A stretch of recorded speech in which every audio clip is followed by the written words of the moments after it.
स्वागत है आपका उज्जवल क्लासेस में। फ्रेंड्स, अपन ग्रेड की 5 यूनिट पढ़ रहे हैं साइकोलॉजी की, और इसके 2 पार्ट जो मतलब काफी पार्ट हो चुके हैं, लेकिन एनसेफ का तीसरा पार्ट है। शिक्षण अधिगम प्रक्रिया अपन ने पूरी पढ़ ली है। एनसेफ के 2 पार्ट अपन ने पहले देख लिए हैं और आज एनसेफ का तीसरा पार्ट पढ़ने वाले हैं। और तीसरे पार्ट में पढ़ेंगे अपन एनसेफ के जो 5 अध्याय है उनके बारे में डिटेल से चर्चा करेंगे। और यदि वीडियो अच्छा लगे तो कमेंट करके बता देना, और चैनल पे नए हो तो सब्सक्राइब कर देना, बेल आइकन दबा देना ताकि हर नोटिफिकेशन आपके पास में पहुंच जाए। ठीक है, चलो स्टार्ट करते हैं इसको। एनसेफ के फ्रेंड्स कितने हैं? 5 अध्याय है। सिंपली पहले इनके नाम देख लो, उसके बाद में इसके बारे में पूरी डिटेल से चर्चा करने वाले हैं। तो देखिए, सबसे पहला जो अध्याय है उसका नाम क्या है? परिप्रेक्ष्य। क्या नाम है? परिप्रेक्ष्य। इसके बारे में टेंशन मतलब पूरी अपन डिटेल से चर्चा करेंगे। दूसरा है सीखना और ज्ञान। तीसरा है पाठ्यचर्या के क्षेत्र, स्कूल की व्यवस्थाएं और आकलन। चौथा है विद्यालय और कक्षा का वातावरण, और 5वां है व्यवस्थागत सुधार। तो ये थे 5 अध्याय। इनका नाम सिंपली आपको ध्यान रखना है, और बाकी की इसके अंदर अपन डिटेल से चर्चा करेंगे। तो चलिए देखते हैं पहला अध्याय। तो इसमें पहला अध्याय अपन देखते हैं परिप्रेक्ष्य। इसमें क्या है पूरा डिटेल से अपन पढ़ेंगे। परिप्रेक्ष्य में क्या दिया गया है? तो सबसे पहला है एनसेफ 2005 का आरंभ। एनसेफ 2005 का आरंभ कहाँ से हुआ था? तो एनसेफ 2005 का आरंभ जो है वो रविंद्रनाथ टैगोर, जो कि राष्ट्रगान के निर्माता है, नोबेल पुरस्कार विजेता है, उनका एक निबंध था सभ्यता और संस्कृति। सभ्यता और संस्कृति, इस निबंध के एक उद्धरण से हुआ था। एक उद्धरण से इसका आरंभ हुआ था, और वो क्या था कि बचपन में आनंद उदार बचपन की पूंजी है, और नाम समझ जो वयस्क संसार है उससे उसकी बचपन की विकृति को खतरा है। यानी इसका मतलब क्या होता है कि ना समझ वयस्क यानी बड़े लोग, और बचपन की विकृति, किसके बचपन की? जो बच्चे हैं उनका बचपन है वो जीने नहीं देते, उनकी उसमें विकृति पैदा कर देते हैं। कैसे कर देते हैं? जैसे पहले क्या होता था कि बच्चा जो है वो खुल के जीता था बचपन को, उसमें क्रिएटिविटी होती थी, वो कुछ बना के खिलौने उनसे खेल खेला करते थे। जैसे चप्पल से वो गाड़ी बनाना है, या फिर संक्रांत आती थी उस टाइम पे क्या है कि पॉलीथीन से पतंग बना के उड़ाया करते थे। और आजकल तो महंगी वाली पतंग लाते हैं, उनको पता ही नहीं कि पतंग बना के उड़ाने में कितना मजा है। और आजकल क्या है कि बच्चे को, जैसे बच्चा के बचपन के बीच में कौन आ गया है? मार्केट आ गए। मार्केट से महंगे खिलौने लाके देते हैं, और वो उन खिलौनों से क्या है कि प्यार हो जाता है उनको, और वो दूसरे बच्चों से छुपाता है। तो उसमें एक घमंड भी आ जाता है कि मेरे पास तो इतना अच्छा खिलौना है, मेरे जैसा खिलौना किसी के पास नहीं है। लेकिन जो बच्चे खुद क्रिएट करके खिलौने उनसे खेलते हैं, उनमें कुछ अलग ही मजा है, वही आनंद ले पाते हैं बचपन का। लेकिन वयस्क संसार जो है, यानी बड़े लोग जो है, वयस्क लोग जो है, वो बच्चे के बचपन के बीच में किसको ले आए हैं? मार्केट को ले आए हैं। तो यही इसने कहा है कि बच्चे को जीने दीजिए, खुल के जीने दो उसको, उस पे किसी टाइप की बर्डन मत डालो। तो इसमें था इसके सभ्यता और संस्कृति जो है इसके निबंध से हुई है, और इसमें एक समिति का गठन किया गया जिसको नाम दिया गया था यशपाल समिति, और जिसके अध्यक्ष कौन थे? प्रोफेसर यशपाल जो है वो इसके अध्यक्ष थे, जिसमें 21 फोक्स समूहों का गठन किया गया था। फिर देखिए राष्ट्रीय पाठ्यचर्या रूपरेखा 2000, तृतीय 2000, इसका नाम रखा गया था NCFSE 2000, यानी national curriculum framework for school education 2000। इसकी समीक्षा बैठक हुई थी। कब हुई थी? 2004 में। इसकी समीक्षा बैठक कब की गई थी? 2004 में। और इसी में ही इसको जो एनसीएफ 2005 है इसको आकार दिया गया था।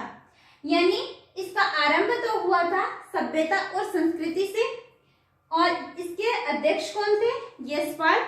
21 फोकस समूह का गठन किया गया था। और जो राष्ट्रीय पाठ्यचर्या रूपरेखा तृतीय 2000 है, एनसीएफ एसई 2000 जो है, ये जो है वो मैं डिटेल से आपको पहले बता चुकी हूँ फर्स्ट वीडियो में। एनसीएफ वाला जो फर्स्ट वीडियो उसमें तो एनसीएफ 2000 जो है इसकी समीक्षा बैठक की गई थी 2004 में, और जिसमें एनसीएफ 2005 को आकार दिया गया था। फिर है यशपाल समिति ने बिना बोझ के शिक्षा की अवधारणा प्रस्तुत की थी।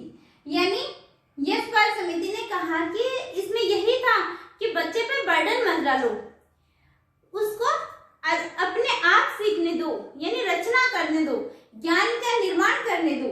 ये तो इसमें पूछा जा चुका है एक बार कि बिना बोझ के शिक्षा की अवधारणा कौन सी समिति द्वारा प्रस्तुत की गई? तो कौन सी समिति है? यशपाल समिति के द्वारा। फिर है एनसीएफ 2005 भारतीय शिक्षा का नवीनतम दस्तावेज है। ध्यान में रखना, नवीनतम दस्तावेज यदि पूछा जाए तो कौन सा है? एनसीएफ 2005। और इसमें सपनों के भारत को धरातल पर लाने की बात कही गई है। कौन से भारत को? सपनों के भारत को धरातल पर लाने की बात कही गई है। फिर है एनसीएफ 2005 का अनुवाद संविधान की 8वीं सूची में दिया गया है, और इसमें 22 भाषाओं में इसका उल्लेख है। 22 भाषाओं में, जिसमें राजस्थानी भाषा सम्मिलित नहीं की गई है। एनसीएफ 2005 के कुछ मार्गदर्शक सिद्धांत बताए गए हैं किसमें? अध्याय 1 में, परिप्रेक्ष्य में। और वो मार्गदर्शक सिद्धांत कौन कौन से हैं? इनसे भी कई बार सीधा प्रश्न पूछ लिया जाता है कि मार्गदर्शक सिद्धांत कौन सा है, कौन सा नहीं है। तो देखिए, पहला है ज्ञान को स्कूल के बाहरी जीवन से जोड़ा जाए। यानी ज्ञान जो है वो विद्यालय तक सीमित नहीं रखना है, उसको बाहरी जीवन से जोड़ के पढ़ाना चाहिए। जब भी बच्चे को शिक्षा दे रहे हैं तो किताबी शिक्षा मत दो, किताबी शिक्षा दो लेकिन किताबी कीड़ा मत बनाओ। यानी किताब तक ही सिमट के नहीं रखना है, उसको पूर्ण विकास होना चाहिए, बाहरी जीवन से जोड़ के पढ़ाना है। फिर पढ़ाई को रटंत प्रणाली से मुक्त करना है। यानी बच्चे को समझने की क्षमता विकसित कीजिए, उसको ज्ञान का निर्माण करने दीजिए, रचना करने दीजिए, उसको इस तरीके से पढ़ाइए, एक्टिविटी से करवाइए, उससे सिखाइए। बच्चे को ऐसे पढ़ाना है जैसे खेल खेल में सिखा दिया और बच्चे को पता ही नहीं वो कब सीख गया। इस तरीके से पढ़ाइए, ना कि रटन प्रणाली से। फिर है पाठ्यचर्या पुस्तक केंद्रित न रह जाए। पाठ्यचर्या यानी ये उद्देश्य नहीं होना चाहिए कि ये किताब है, पुस्तक है और इसका सिलेबस कंप्लीट हो गया, यानी 10th क्लास का सिलेबस कंप्लीट हो गया। तो आजकल स्कूलों में यही होता है कि 10th क्लास में है बच्चा तो बुक का सिलेबस कंप्लीट करवा दो, लेकिन ये नहीं होना चाहिए। बाल के पुस्तक तक ही सीमित नहीं रखना है, यानी पूर्ण विकास करना है तो पुस्तक से साथ में को करिकुलम एक्टिविटी भी करवाते रहिए।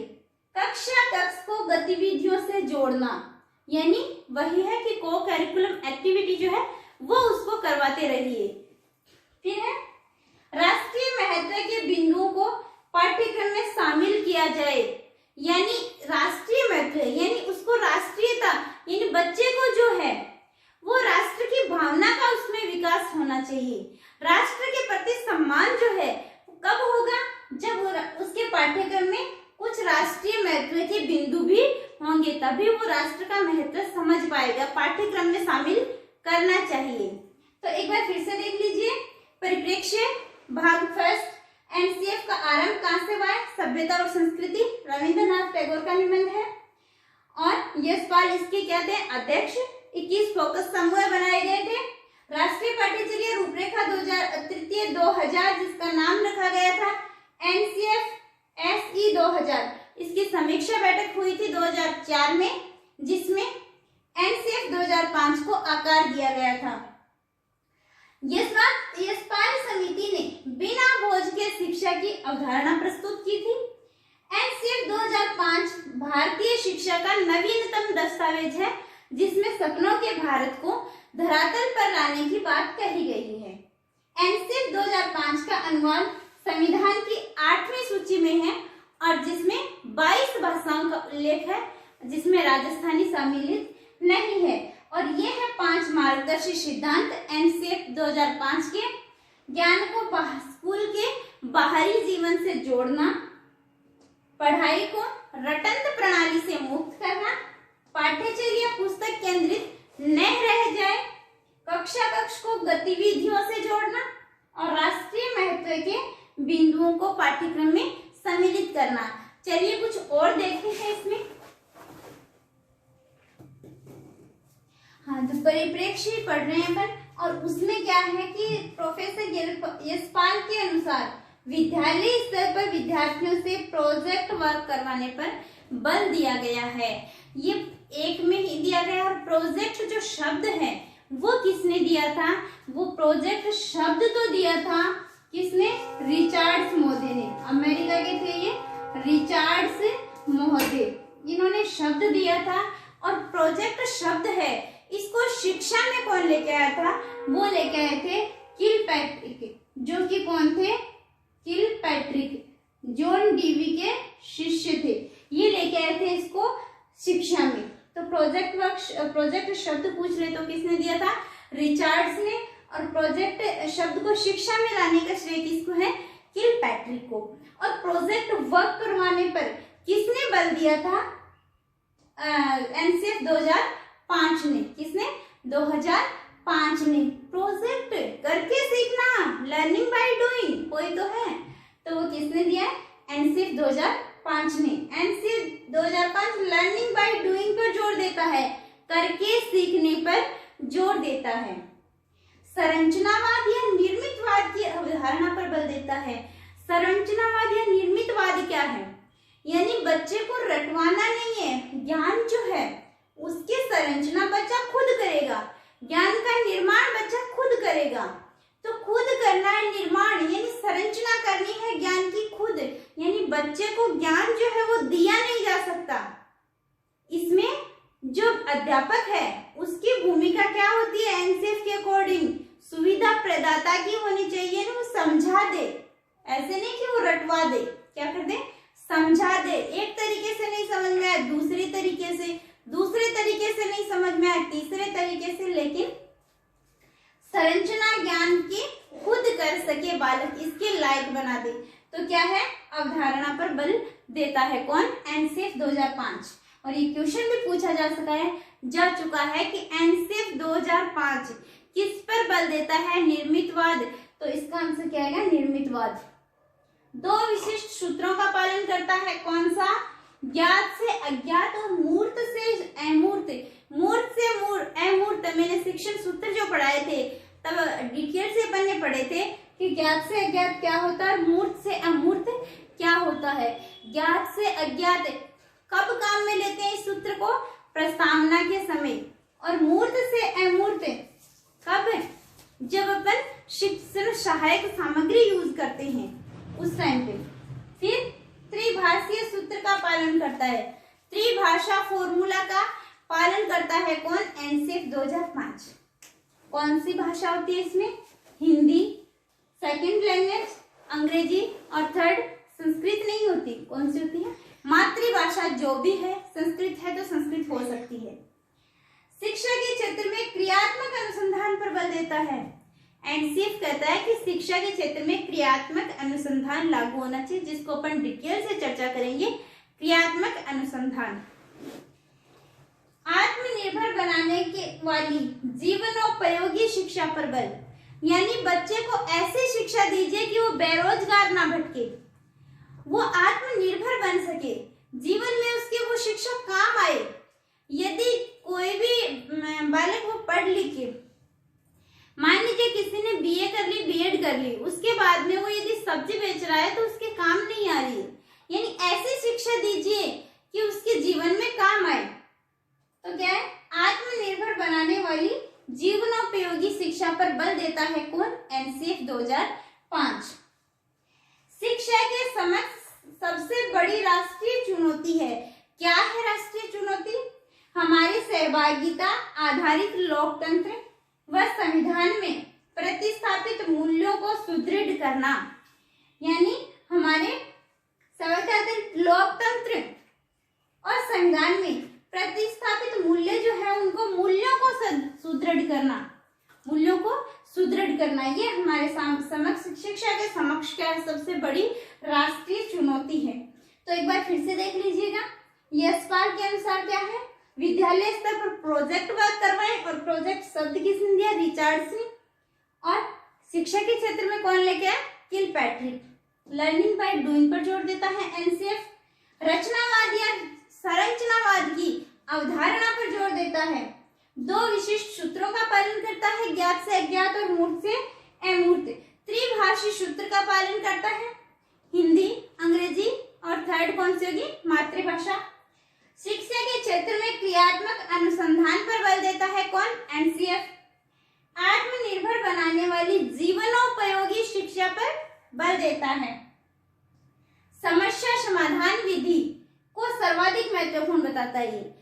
ये कहता है समस्या समाधान विधि को सबसे महत्वपूर्ण बताता है।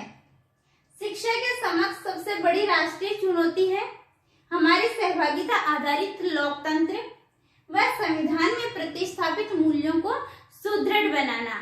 तो चलिए था अपना अध्याय फर्स्ट परिप्रेक्ष्य। अब अपन पढ़ते हैं अध्याय सेकंड की ओर। और अपना नेक्स्ट अध्याय है सीखना और ज्ञान। इसमें आपको ये ध्यान नहीं रखना है कि कौन से अध्याय में ये बात है, बल्कि इसमें यही ध्यान रखना है कि एनसीएफ में क्या है। जैसे उसका अध्यक्ष कौन है, यशपाल, कितने फोकस समूह, ये भी कभी नहीं पूछा गया। 21 फोकस समूह है, लेकिन कभी नहीं पूछा गया।